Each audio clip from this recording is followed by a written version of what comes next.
Hi class, today we're going to learn about conditionals. Our objective is for you to use conditionals in expressing arguments. Read the following statements. Take note of the similarities and differences among the statements. If you go to bed early today, you will rise early tomorrow. If she arrived late in the airport, she would not board the plane. If he had joined the audition, he would have been selected for the lead role.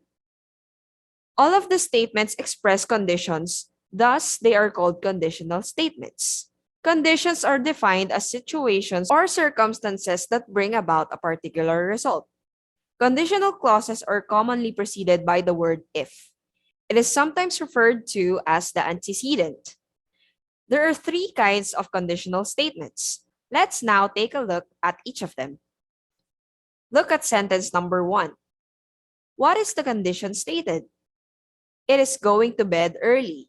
When a person goes to bed early, there is a great possibility of rising early the next morning. This is called the type 1 conditional.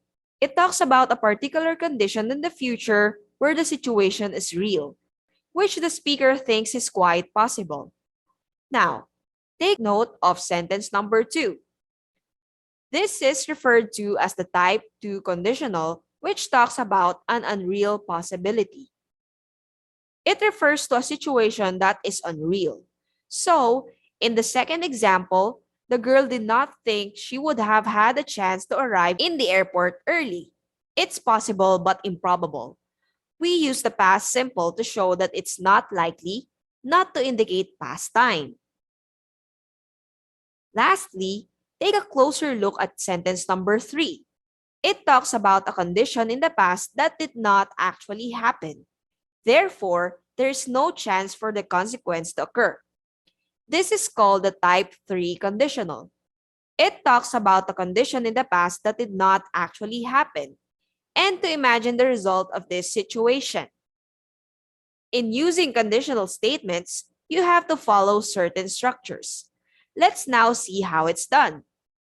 For type number 1, let's go back to the sentence, if you go to bed early today, you will rise early tomorrow. Here is the formula. If plus present simple, then will plus infinitive. Start the sentence with a conditional if.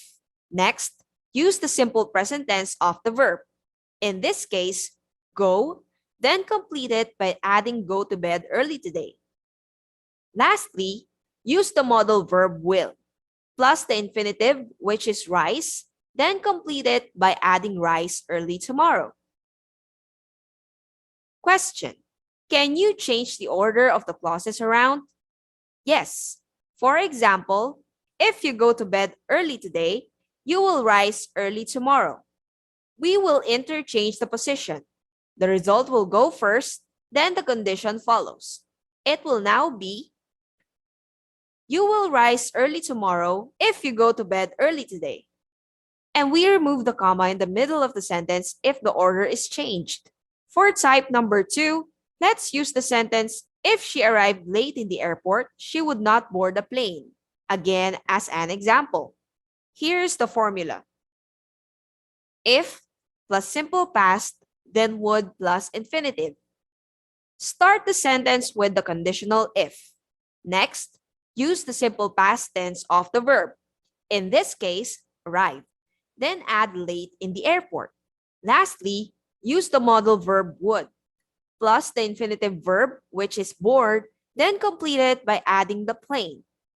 Question. Can you use any other verbs apart from would in this kind of conditional? Yes. We sometimes use other modal verbs like might or could in the result clause, not in the if clause.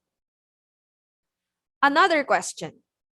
What about if you mix blue and yellow, you get green? Is that a conditional?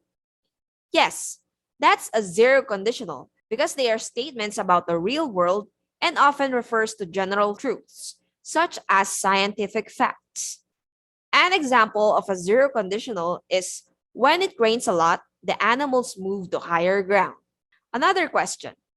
What about other words that can replace if, like unless and as long as? Well, unless is a kind of negative version of if. I'll never go unless you take me. If you don't take me, I'll never go. As long as imposes a condition on someone, you're telling them what you expect them to do. You can borrow my surfboard as long as you get it back to me by 5 o'clock.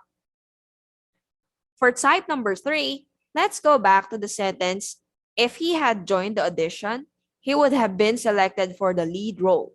As an example, here's the formula. If plus past perfect, then would have plus past participle. Start the sentence with the conditional if. Next, use the past perfect tense of the verb. In this case, had joined, then add the addition. Lastly, use the modal verb would have plus the past participle, which has been selected, then complete it by adding for the lead role. We use conditional sentences to say one thing depends on another. They can be used to talk about real or imaginary situations. One of the clauses starts with if or a similar word. This is the conditional clause. The other clause talks about the result of the conditional clause happening. Thank you. See you next time.